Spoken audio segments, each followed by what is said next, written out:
लगभग 1.5 साल पहले हमने 2 वीडियोस बनाए थे, एक ये और दूसरा ये। बनाने के बाद तय किया था कि भविष्य में इस तरह के या इससे मिलते जुलते विषय पर वीडियोस नहीं बनाएंगे। लेकिन क्या करें, बेरहमी होती रहे और हम शांत रहें, मासूम हलाल होते रहें और हम मौन धारण कर लें, दरिंदगी होती रहे और हम उसे गलत भी न ठहराएं, ऐसा नहीं हो सकता। हम जैसे क्रिएटर्स और कर ही क्या सकते हैं? चंद मिनट्स का वीडियो बना सकते हैं, घटना की जानकारी दे सकते हैं और थोड़ी बहुत राय दे सकते हैं। उसके आगे हम शक्तिहीन हैं। हम सिर्फ बात कर सकते हैं। बातें जरूरी होती हैं, इसलिए हम ऐसी घटना पर बात करने जा रहे हैं जो इंसानों का इंसानियत से भरोसा खत्म करती है। जिस घटना में सही कुछ नहीं है, जो है बस गलत ही गलत है। इस वीडियो में जो है वो बेरहमी और बेशर्मी से हटकर कुछ नहीं है। इस घटना का पैटर्न उन घटनाओं से अलग नहीं है जिन घटनाओं पर हमने वीडियोस बनाए थे। एक सिरफिरा मुस्लिम लड़का, एक साधारण हिंदू लड़की और निर्दयता से हत्या। कोई कहेगा इसमें कम्युनल एंगल मत खोजो, कोई कहेगा नफरत नहीं फैलाओ, कोई कहेगा मजहब को बीच में मत लाओ। हम कहते हैं उन माता पिता से क्या कहोगे जिनकी बेटी अमानवीयता की भेंट चढ़ गई। बहुत से लोग घटना पर बात भी नहीं कर पाएंगे, बड़ी बारीकी से चुप्पी का सहारा लिए किनारे हो लेंगे, पर हम ऐसा नहीं कर पाएंगे। अगर अपराधी को अपराधी कहना गलत है तो हम गलत ही सही। अगर ऐसा करना हमें सांप्रदायिक या कम्युनल बनाता है तो हम वही सही। तारीख 18 अप्रैल और साल 2024। कर्नाटक का हुबली। वैसे तो ये शहर घूमने की जगहों और हैंडलूम इंडस्ट्री के लिए मशहूर है, लेकिन आने वाले कुछ दिनों तक इसकी चर्चा एक दर्दनाक घटना की वजह से होगी। हुबली का बीवीबी कॉलेज। 24 साल की नेहा हिरेमथ यहां से एमसीए की पढ़ाई करती थी। नेहा के पिता निरंजन हिरेमथ हुबली धारवाड़ म्युनिसिपल कॉरपोरेशन में कांग्रेस पार्टी से काउंसलर थे।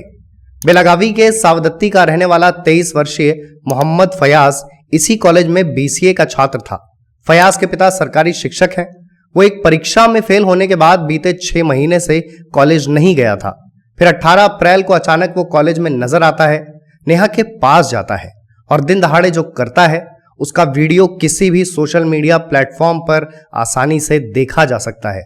मोहम्मद फयाज चाकू से नेहा पर कई वार करता है, कुछ गले पर तो कुछ शरीर के अलग अलग हिस्सों पर। नेहा की ऐसी हालत कर देता है कि वो कुछ ही पलों में दम तोड़ देती है। एक आम इंसान शायद ऐसे वीडियो देखने की हिम्मत भी न कर पाए। ऐसी वारदात अंजाम देने के लिए न जाने किस तरह की और कितनी हिम्मत चाहिए। नेहा पर लगातार कई बार वार करने के बाद फयाज भागने की कोशिश करता है, पर कॉलेज का स्टाफ उसे पकड़कर पुलिस के हवाले कर देता है। कुछ लोग नेहा को लेकर भागते हैं कि शायद उसकी जान बच जाए, पर अफसोस तब तक बहुत देर हो चुकी थी। एक लड़की एक हत्यारे की बेरहमी की भेंट चढ़ चुकी थी। एक झटके में एक निर्दोष लड़की की हत्या कर दी गई। हत्या की वजह भी बहुत अलग नहीं थी। जब एक मुस्लिम लड़का एक हिंदू लड़की के साथ ऐसी वारदात अंजाम देता है तो उसकी वजह लगभग एक ही होती है। मुस्लिम लड़का हिंदू लड़की को पसंद करता था, लड़की उसका प्रस्ताव सिरे से नकार देती है। फिर क्या था, मुस्लिम लड़का चाकू लेकर आता है और लड़की का गला रेत देता है। यह प्रेम कितना जाहिल और क्रूर है, जिसमें प्रेम की सदगति मृत्यु होती है। ऐसा प्रेम न तो किसी को होना चाहिए और न ही किसी को मिलना चाहिए, जिसमें प्रेमी प्रेम या प्राण दो में एक हासिल कर ही लेता है। यहां भी कहानी बहुत अलग नहीं थी। मोहम्मद फयाज चाहता था कि नेहा उसके साथ रिलेशन में रहे और इसके लिए वो नेहा पर काफी समय से दबाव भी बना रहा था, पर नेहा ऐसा नहीं चाहती थी। मीडिया रिपोर्ट्स तो ये कहती हैं कि दोनों एक दूसरे को जानते थे, दोनों के बीच बात होती थी। अगर ऐसा भी था तो किसी से जान पहचान या बातचीत एक इंसान का गला रेतने का लाइसेंस तो नहीं होता। पता नहीं इस तरह के प्यार के पीछे किस तरह की मानसिकता होती है, जिसमें प्यार हासिल नहीं होने पर सिर्फ एक विकल्प बचता है, हत्या। और अफसोस की बात यह है कि मोहम्मद फयाज अपने तरह का इकलौता सिरफिरा नहीं है। इसी समाज में हमारे ही आसपास ऐसे और भी कई जाहिल घूम रहे हैं। उनके जहन में उनका एजेंडा, उनका टारगेट सब फिक्स है। वो अपने लक्ष्य को लेकर किसी तरह के भ्रम में नहीं है। उन्हें पता है कि जिस क्षण किसी लड़की ने ना कहा, उस क्षण बाजार का सबसे धारदार हथियार अपनी झोली में गिराना है और उसी हथियार से कहानी खत्म कर देनी है। फयाज ने जो किया ये अपने तरह की पहली घटना नहीं है और कहते हुए अफसोस होता है कि अंतिम भी नहीं कही जा सकती। यह भी संभव नहीं है कि समाज में फयाज जैसा कोई दूसरा नहीं होगा या नेहा जैसी कोई दूसरी पढ़ी लिखी ना कहने वाली लड़की नहीं होगी। फयाज जैसे सिरफिरे एक दिन में तैयार नहीं होते। इनकी उम्र इनके अपनों की लापरवाही और अनदेखी जितनी ही होती है। इस बहस में मजहब को खींचना और आसान हो जाता है, क्योंकि गला रेतना हर धर्म या रिलीजन की कॉमन प्रैक्टिस नहीं होती। आखिर क्यों बार बार मिलते जुलते नाम और पहचान वाले इंसान ऐसी घटनाओं के केंद्र में पाए जाते हैं? क्या इनके मजहब में मानवता नाम का शब्द नहीं होता, या इन्हें इंसानियत की तालीम नहीं दी जाती? मैं एक ही बात को हजार बार हजार तरीकों से कह सकता हूं, पर सवाल यही है कि उससे बदलता क्या है, उन बातों का असर क्या होता है? फयाज जैसी सोच फयाज जैसों में क्यों पनपती है? क्या ये सही रास्ता नहीं जानते या सही रास्ते पर चलना नहीं चाहते? जहां एक धर्म में पशु पक्षियों पर दया करने की दुहाई दी जाती है, वहीं दूसरे मजहब में इंसान इंसान को क्यों काटता फिरता है? ऐसे मजहब से तो इंसान बिन मजहब का अच्छा है।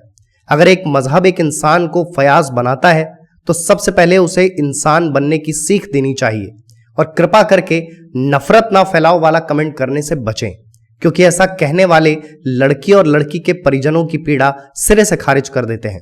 उनके लिए उन माता पिता के दुख का मतलब नहीं होता जिन्होंने एक दरिंदे की वजह से अपनी बेटी खोई है। बहुत से लोग इस मुद्दे पर बात भी नहीं करेंगे। बात तो क्या, उनकी जुबान पर इस घटना का जिक्र तक नहीं होगा। पत्रकारों की एक बड़ी जमात पूर्णतः चुप्पी साधे रहेगी, एक भी शब्द नहीं कहेगी, क्योंकि यह घटना उनके एजेंडे के पैमानों पर खरी नहीं उतरती। उनकी बनावट ही ऐसी है, उनके बाल तक सफेद हो चुके हैं, पर उनके लिए उनकी सेकुलर लिबरल इमेज एक लड़की की जान से कहीं ज्यादा महत्वपूर्ण है। ऐसे मुद्दों पर उनका स्टाइल ही यही है। आलोचना और विरोध तो दूर, वो इन मुद्दों पर शब्द तक नहीं खर्चते। कोई बड़ा पत्रकार और कोई बड़ा यूट्यूबर अपने so called secular liberal circle से बाहर आकर एक मुस्लिम लड़के द्वारा एक हिंदू लड़की की हत्या को कंडेम नहीं करेगा।